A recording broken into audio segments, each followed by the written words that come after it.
বাজার থেকে আমার জন্য বড় দেখে একটা চিংড়ি মাছ নিয়ে আয় তো দেখি, তারপর দুইজনে জমিয়ে রান্না করে খাবো। জলদি যা। আচ্ছা মেরি জান, যাচ্ছি, তাও চিল্লা চিল্লি করিস না। বাও, ঘর থেকে ব্যাগটা নিয়ে আয়, যা।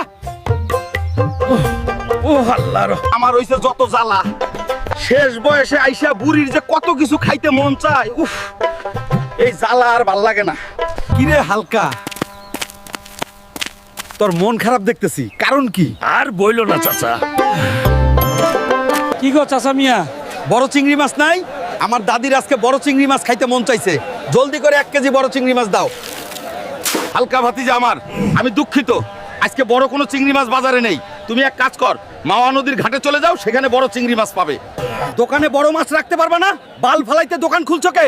দোকানের ঝাপ বন্ধ করে জলদি বাড়ি চলে যাও, কিছু ঘটার আগে। আমি যখনই বাজারে কিছু কেনার জন্য আসি, তখনই বাজারে কিছু পাই না। বালসাল সরকারকে বইলা সবাই বাজার উড়াইয়া দিমু। এই যে হাঙর, আমার সামনে থেকে সর। আমার আজকে মন ভালো নেই, দাদির জন্য বড় চিংড়ি মাছ নিয়ে যাওয়ার জন্য আসছি। আমার সামনে থেকে সর। এইটা হচ্ছে আমার এলাকা, তুই আমার এলাকায় এসে আমাকে থ্রেট দিচ্ছিস? দাঁড়া। আইসে আমার লগে পাঙ্গা লইতে গেল তো জীবনটা। এই চিংড়ি মাছ, তুইও কি আমার সাথে পাঙ্গা নিবি নাকি? ভালোই ভালোই আমার সাথে যাবি। না ভাই, চলো। এই গ্রামবাসী, আমি কাজ শেষ করে নদী থেকে বিশাল চিংড়ি নিয়ে এসেছি, সবাইকে নিমন্ত্রণ। এই যে নাও দাদি, তোমার চিংড়ি মাছ। এখন জমিয়ে রান্না করো তো দেখি, দুজন মিলে খাবো আজকে মজা করে।